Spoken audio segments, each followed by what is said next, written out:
স্বাগত। আজ সকাল সকাল চলে এলাম তোমাদের কিছু দেখানোর জন্য। তো সেটা হলো, আমি এই ভাড়া বাড়িতে থেকেও বাগান লাগিয়েছি। তো সেই বাগানে কি কি সবজি তুলেছি আজ সকালে, তো সেটাই দেখাবো। তেমন কিছু নয়, এই যে দেখো, এক ঝুড়ি টমেটো, 2 থেকে 2.5 কিলো তো হবেই। এই হলো টমেটো।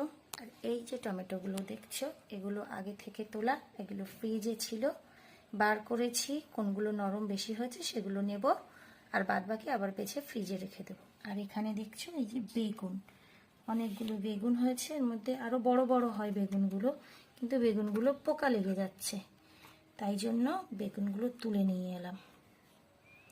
তো এগুলো আমার ভাড়া বাড়িতে থেকে বাগান লাগিয়েছি, সেই বাগানের সবজি তোমাদেরকে শেয়ার করলাম। কেমন হয়েছে তোমরা বলো ভিডিওটা। আর যারা আমার চ্যানেলে নতুন তাদেরকে